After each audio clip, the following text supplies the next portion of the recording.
নমস্কাৰ কি খবৰ মই নিৰঞ্জন বৰা মোৰ ইউটিউব চেনেল নিৰঞ্জন বৰালৈ আপোনালোক সকলোকে স্বাগতম জনাইছো যেহেতু CISF কনষ্টেবল টেটছমেন CISFৰ ফালৰ পৰা কনষ্টেবল টেটছমেনৰ কিছুমান পোষ্টৰ অনলাইন এপ্লাই চলিছিল তাত বহুত আমাৰ অসমৰ কেণ্ডিডেটে এপ্লাই কৰি থৈছে লৰা ছোৱালী সকলোৱে পোষ্ট আছিল আৰু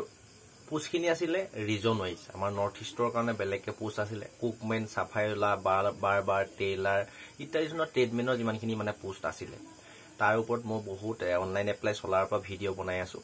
যেহেতু অনলাইন এপ্লাই শেষ হৈ গল এতিয়া ফিজিক্যালৰ কোনো ধৰণৰ অফিচিয়ালি নটিচ প্ৰকাশ পোৱা নাই আৰু ডকুমেন্ট আপোনালোকে কি ৰেডি কৰি ৰাখিব লাগিব SC হলে ST হলে OBC হলে EWS হলে এটো যে ডিটেইলছৰ মই প্ৰতিটো টপিকৰ ভিডিঅ' বনাই থোৱা আছে এক্সামত কি আহিব ফিজিক্যালত কেনেকুৱা কি হ'ব গোটেইখিনি কথা মই অলৰেডি ভিডিঅ' বনাই দিছো ডেসক্ৰিপচনত প্ৰতিটো ভিডিঅ' লিংকসমূহ পাই যাব ডেসক্ৰিপচনৰ লিংকৰ পৰা আপোনালোকে গৈ ধুনিয়াকে প্ৰতিটো ভিডিঅ' চাই ল'ব প্ৰতিটো টপিক আপোনালোকৰ ক্লিয়াৰ হৈ যাব মানে যেটো কোৱেশ্যনে আহে মনত প্ৰতিটো কোৱেশ্যনৰ আপোনালোকৰ উত্তৰ পাবলৈ সক্ষম হ'ব এইটো ভিডিঅ'ত কিখিনি যদি আপুনি অনলাইন এপ্লাই কৰোতে যদি ভুল কৰিছিলে তেন্তে আপোনালোকৰ এডমিট কাৰ্ডখন নাহিব তাৰ বিষয়ে আলোচনা কৰিম আৰু ফিজিক্যাল কেতিয়া মানে হোৱাৰ সম্ভাৱনা আছে তাৰ বিষয়ে থুলমূলকৈ আলোচনা কৰি দিম আপোনালোকক এটা আভাস দিম আপোনালোকৰ যেহেতু প্ৰিপাৰেচন হৈ থাকিব লাগিব যেটো আজিকালি কি হৈছে মানে প্ৰতিটো স্টেপ ফটককে হৈ যায় আৰু সময় নিদিয়ে খুব বেছি 10 দিনৰ 15 দিনৰ ভিতৰত আপোনালোকৰ কমপ্লিটে কৰি পেলাই যিকোনো পাৰামিলিটাৰী ফৰ্জে হওক বা যিকোনো ধৰণৰ চাকৰি যেটো CISF নি চেন্ট্ৰেলৰ চাকৰি আগত দেখিলে CISF ফায়াৰমেনৰ কিছুমান পোষ্টৰ অনলাইন এপ্লাই চলিছিল যত নি সায়েন্সৰ লাগিছিল হাই সেকেন্ডাৰী পাস কৰিলে আপোনালোকে এপ্লাই কৰিব পাৰিছিল তাত এপ্লাই হোৱাৰ পৰা 20 দিন মানৰ ভিতৰতে আপোনালোকৰ এডমিট কাৰ্ড আহিলে ফিজিক্যাল স্টাৰ্ট হল কোনো ধৰণৰ সময় এক্সট্ৰাকে নাপালে বহুত কেণ্ডিডেটে ফেল কৰিবলগীয়া হল সেইকাৰণে ফিজিক্যালত ৰানিংটো যেটো অলপ 5 কিলোমিটাৰ আৰু সায়েন্সৰ কেণ্ডিডেটখিনি কি হয় ফিজিক্যালি ইমান ফিট নাথাকে যেটো পঢ়া শুনাৰ লগতে জড়িত হৈ থাকে সেইকাৰণে ইয়াতো এনেকুৱা ধৰণৰ কেণ্ডিডেট কিছুমান আছে এপ্লাই কৰি থৈ দিছে আপোনালোকে যেতিয়া হয় হ'ব আৰু ফিজিক্যালৰ কোনো ধৰণৰ গুৰুত্ব দিয়া নাই হেনেকুৱা যদি কৰি থৈছে আপোনালোকৰ হাতৰ মুঠি চাকৰি কিন্তু আপোনালোকে হেৰুৱাই দিব লাগিব আৰু আজিকালি আপোনালোকৰ জীৱনত মই প্ৰতিটো ভিডিঅ'তে কওঁ চান্স এবাৰে আহে সেই চান্সটো যদি আপোনালোকে হেৰুৱাই দিয়ে বহুত মানে জীৱনত দুখত থাকিব লাগিব এটো কথা গুৰুত্ব দিব আহক এতিয়া আমি ভিডিঅ'টো আৰম্ভ কৰো ভিডিঅ'টো আৰম্ভ কৰাৰ আগতে বহুতখিনি কথা কৈ দিলো বেলেগ ফালে গুছি গৈছে অলপ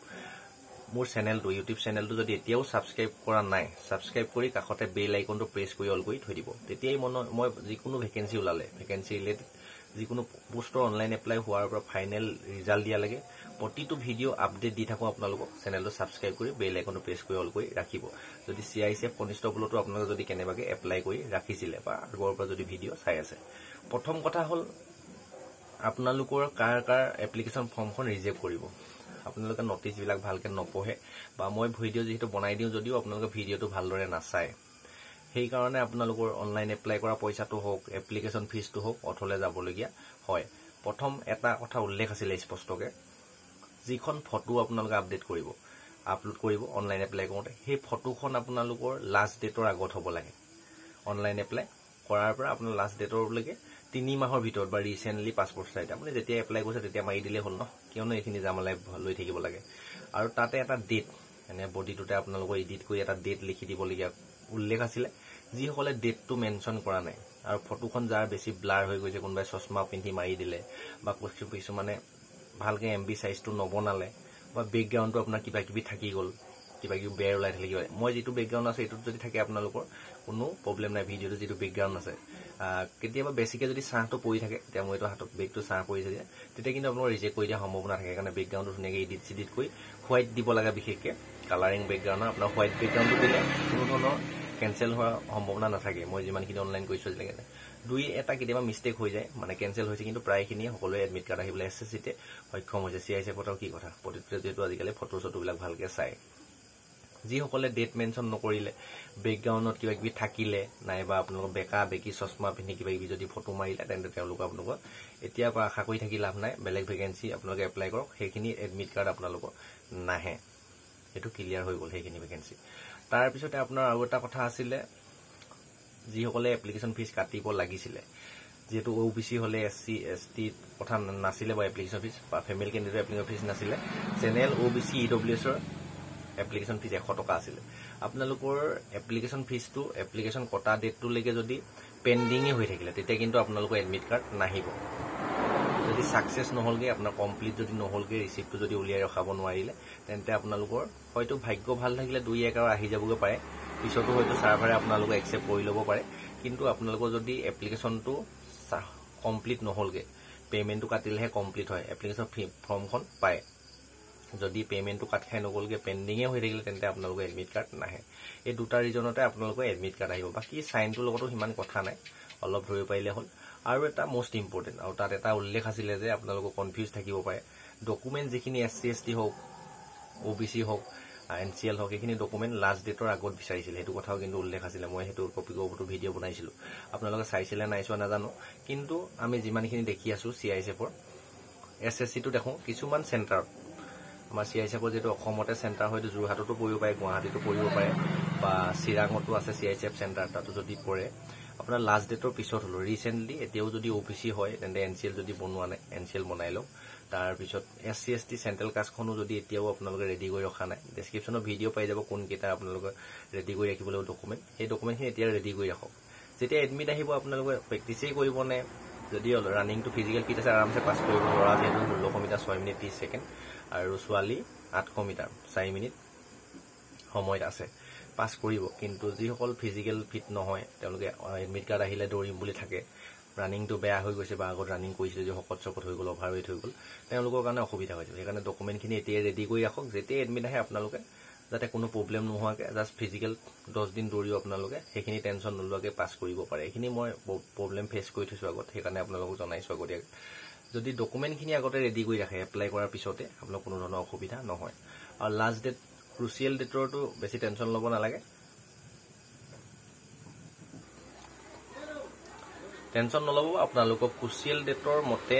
আপোনালোকক হিমানটা ধৰি নাথাকে মানে আপোনাৰ লাষ্ট ডেটৰ পিছৰ ডকুমেন্ট বৰ্তমান ৰিসেন্টলিও যদি বনাই লয় আপোনালোকক একসেপ্ট কৰিব 99% 1% আৰু কিসমতৰ কথা ধৰিব নোৱাৰি কিছুমান সেন্টাৰ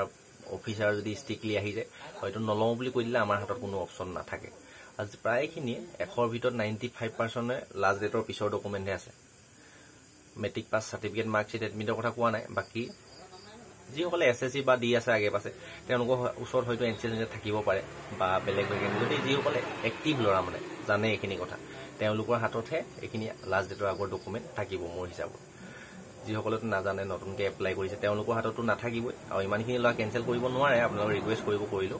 হলো আপোনালোকে এতিয়াও ডকুমেন্টখিনি যদি ৰেডি কৰা নাই ৰেডি কৰি ৰাখক ক্ৰুচিয়েল ডেটটো ভাবি থাকি লাভ নাই যি হয় হ'ব তাত গৈ দেখা যাব প্ৰথমতে আপোনালোকৰ যেটো ৰানিংটো হ'ব ৰানিংটো পাস কৰিব তাৰ পিছত টেষ্টটো হ'ব আৰু যাৰ ওচৰত এনএসকিউএফ লেভেল 1 সাৰ্টিফিকেট আছিল তেওঁলোকে কিন্তু সিআইএসএফৰ কুকমেনত যদি এপ্লাই কৰিছে